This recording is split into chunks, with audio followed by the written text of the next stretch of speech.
thing that I love about making my own YouTube shows is that I essentially write my own rules. Mm-hmm.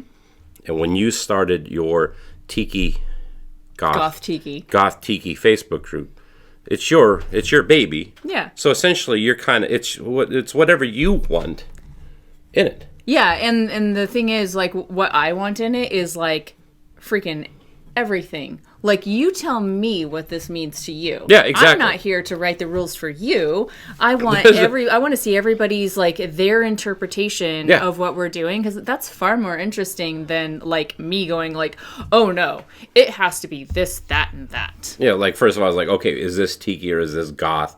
Or is this Goth Tiki? It almost becomes like, it's all made up. So it's sort of like, there is no yes or no, right or wrong to it, because we're writing the rules as we're going along, right? and those rules are, there's no rules. Yeah. That's kind of how I look at it. And it's interesting because, like, so for example, on the Goth Tiki Facebook page, I have it set to where every post has to be approved by admin. Yep. Right now, admin's me because it's not a large group, and I don't, it's easy to manage for one person.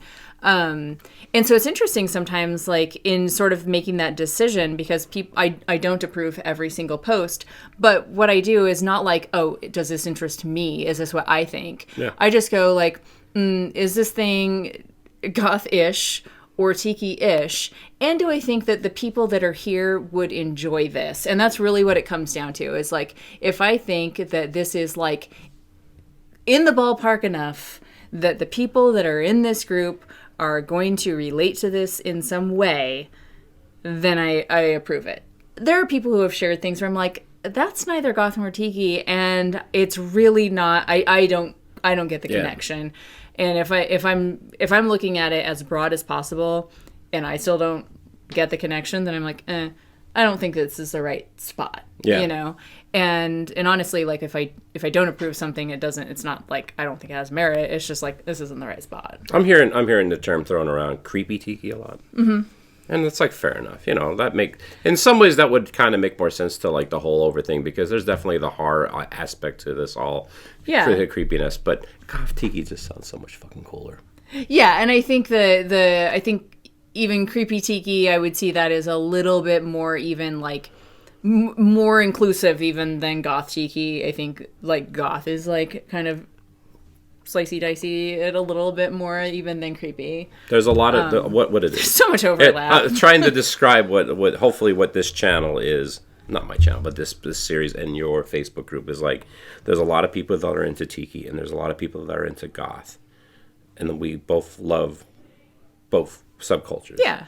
And it's kind of like, if we're into both of these subcultures, and these are the things that we like, these are the things that would be on the group. Yeah, exactly. Is that right? Yeah, and it's, I try to look at it from a really, really broad perspective. Not even, I mean, there's stuff that people share that I'm like, that's not my cup of tea, but that's fine. It's probably going to be somebody's. Like, if it makes sense, and I try and be as objective as humanly possible. Yep. If this connection makes sense, then there we go. Because, like I said, I'm way more interested in learning, like, lots of different perspectives of this versus, like, putting out mine. Like, I'm not, my opinion doesn't really mean much. I'm just me. I know I like what I like, and I don't care if other people like it in that same way. Yeah. And I kind of see, like, other people sharing their versions. It's like, whether I like it or not, that's their version, and that's so cool, and somebody else is going to connect to it even if I don't. So let's talk about a band that's not goth at all. The Velvet Underground. Not goth or tiki. No, the Velvet Underground are definitely not goth and not tiki at all. But I'm going to try to bring it all together that it will make sense when we finish. Yes. And come to this conclusion of this discussion. But before I do that, I want to talk about the Velvet Underground, because I love the Velvet Underground, and you really love the Velvet Underground so much that you actually have a tattoo. I do. Right back here. Yeah. Here we go. The banana. Yeah. Which is a tiki garnish. Yeah, I guess it would be. Well, there's that one drink with, like, a little dolphin. Oh, yes. I don't know the name of the drink, but it has a cute dolphin as a garnish, and it's a banana. So the Velvet Underground is a very, very interesting band because they're kind of hard to classify. Could you classify the Velvet Underground? I think we could only do that in broad terms and say that it is under the very large umbrella called rock and roll. That's really the only... Rock and roll. Which is like the, They did write a song called Rock and Roll. Yeah. They did write a song called Rock and Roll. They're not country. They're not jazz. Actually, you know what? If we really take it down to like what those words mean, they're probably more jazz than anything, because that would be like making shit up as you go. Yeah, that's definitely the truth. There's songs from the Velvet Underground that sound like Rolling Stone songs to me. How I got into the Velvet Underground is, unironically, I was living in New York City, and I was at a restaurant in Brooklyn. Oh, it's so stereotypical. And the song "White Light, White Heat" comes on, like they're playing it and I've never heard that song before at this point in time, and I'm like, what's this song? This is like the 90s. That's when this would have been the early 2000s for me. And I love the Jesus and Mary Chain. The Jesus and Mary Chain is one of my favorite bands, and what I love about them is just the rhythm that they have. It's real simple music, but there's a rhythm to it. And to me, I'm like, this song sounds like something that the Jesus and Mary Chain would do. And then it was like White Light, White Heat from the Velvet Underground. And then I bought like a best of Velvet Underground CD. And I'm listening to it. It's like Heroin is a great song. Which, as you know, is one of my favorite songs. We've talked about that before. Heroin, Waiting for the Man, Beginning to See the Light, What Goes On. Just all these, I'm like, I love this song. I love this song. I love this song. I love this song. And then I think from the Velvet Underground is how I started to get into Andy Warhol, because of the first Andy Warhol album, the Velvet Underground and Nico. And which had a banana on the cover. Yeah, which is that banana. Yep. And then I kind of went from there. So then I started to get this love of Andy Warhol and the Velvet Underground. And they're a band that they talk about how like they weren't very big, but if anyone who got into Velvet Underground influenced them to like go on to do like their own music. Yeah. But when you really get down to it, there's a lot of different music that they have inspired. But how did you get into the Velvet Underground? So my Velvet Underground story is pretty much the opposite of yours. Okay. Where I was really into Andy Warhol. All right. So I, was a teenager, like, I don't even know, maybe 15, 16, whatever, 17 years old, somewhere in there. And I was like an art dork, and I loved Andy Warhol. Like, still love Andy Warhol, actually one of my all-time, like, across time favorite artists. He is my favorite artist.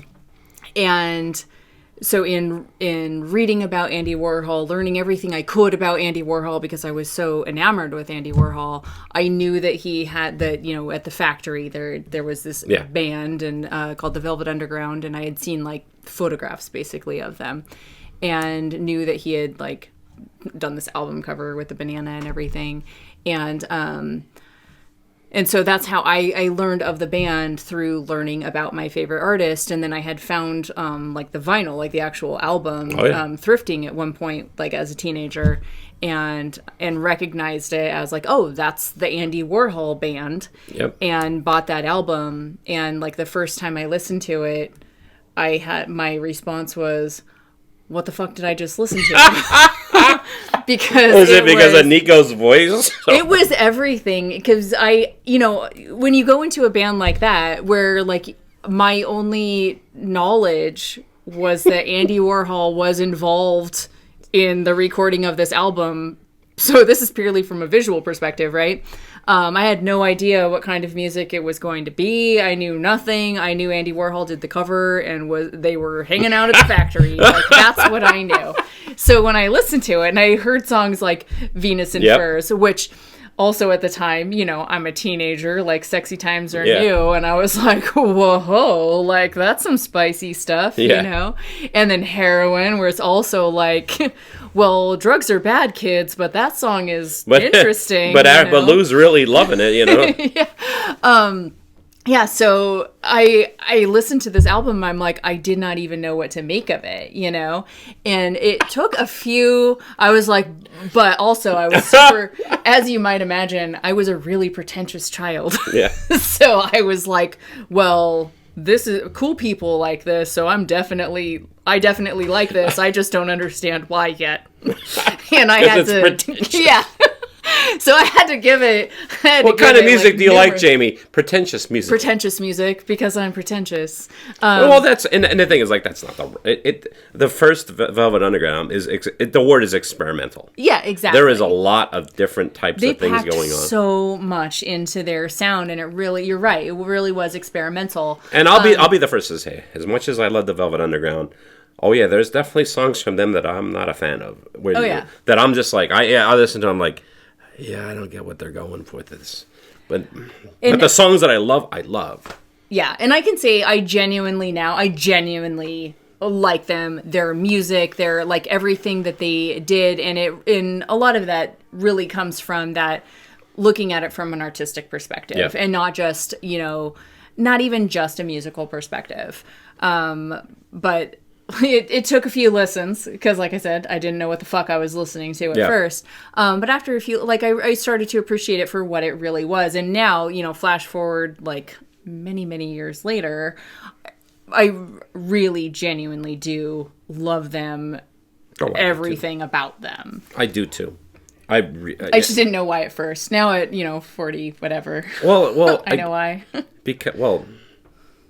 Because essentially they kind of wrote the book on the epitome of like how to be cool as a rock star. Oh yeah. And it's funny saying that as like Lou Reed, because I don't know if he, like, when I think of cool, I don't know if I think of Lou Reed, but but the image of Lou Reed, I think you look at when you think cool guy, what do you think? What does cool guy look to you? Black sunglasses.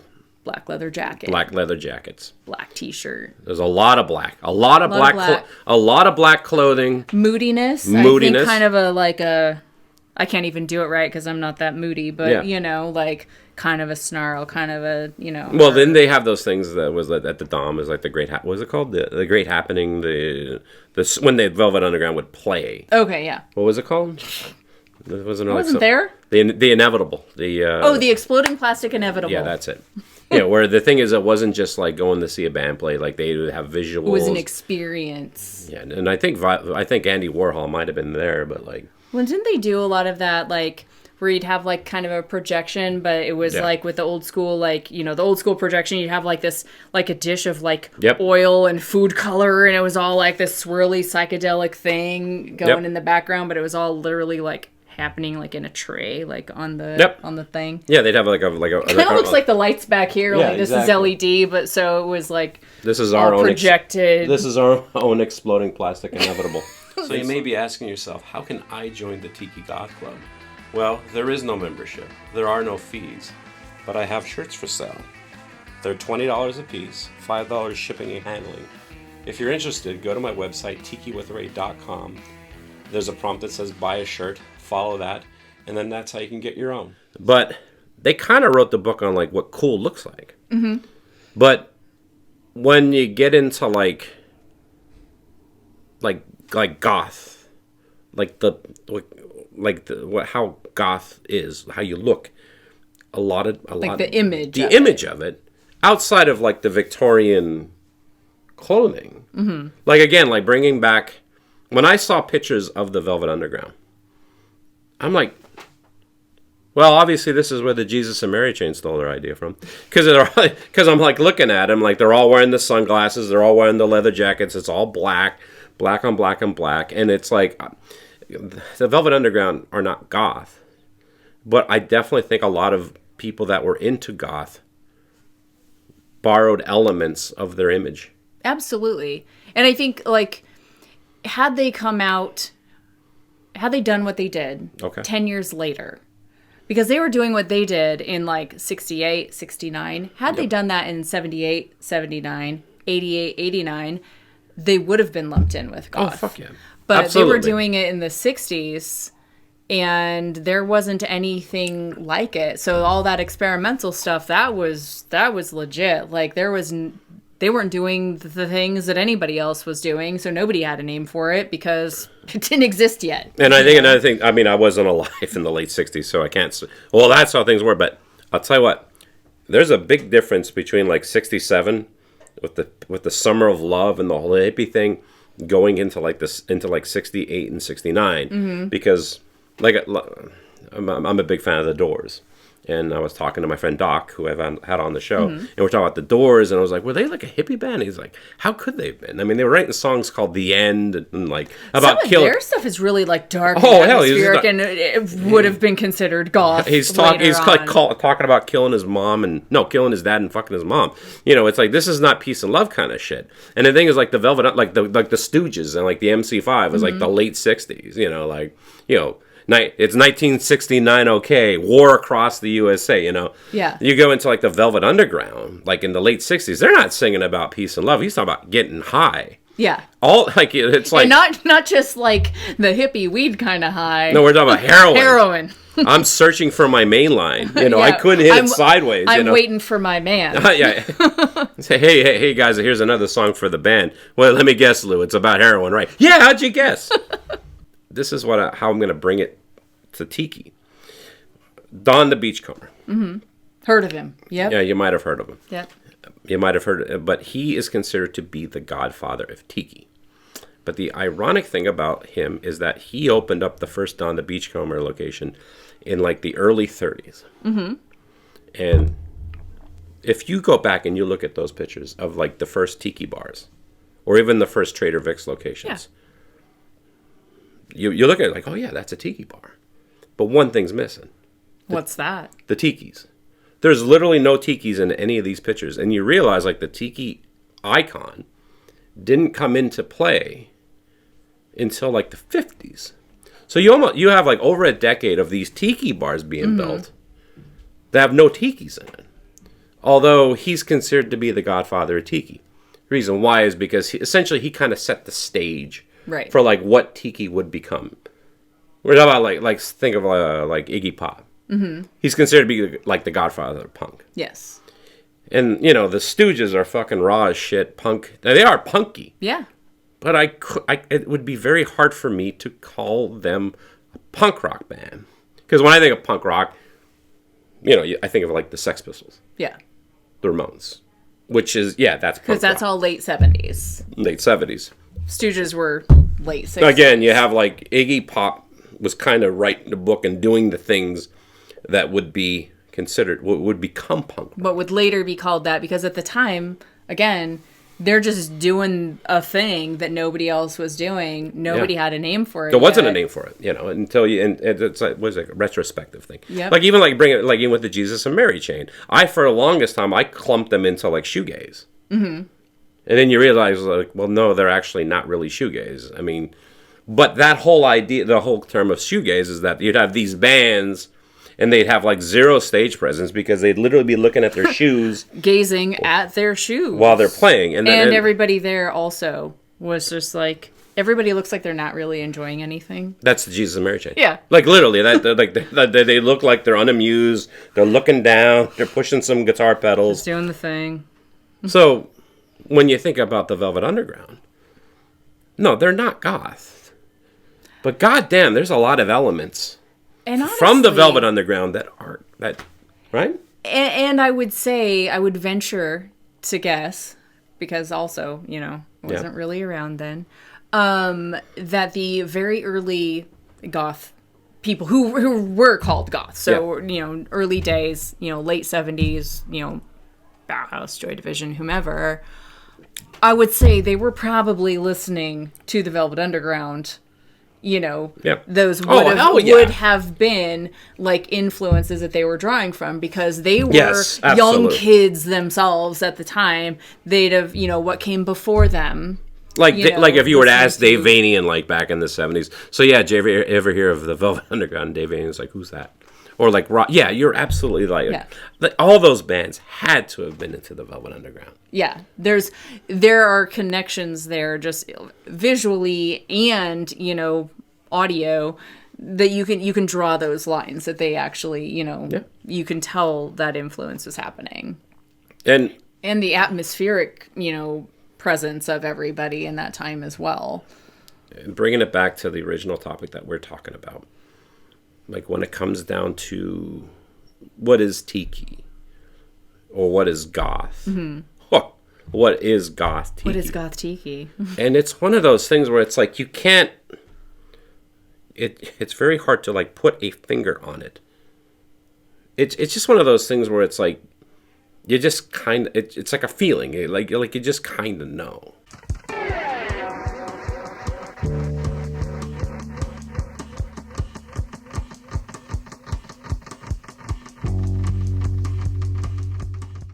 When it comes to the Velvet Underground influencing goth, God, they had to go through the 70s to get to that point. There was a lot of ugly shit in the early 70s. I think if that whole it was just taken out like the late 60s. Maybe the late reason 80s. why the reason why all the goths start wearing black is because they're like, I am tired of wearing brown. I hate the 70s. I hate it. There was a lot of color happening. Yeah, I think there was just like Yeah, not the right colors. Yeah, exactly. You know how much cooler the 70s would have been if everyone was wearing black as opposed to brown?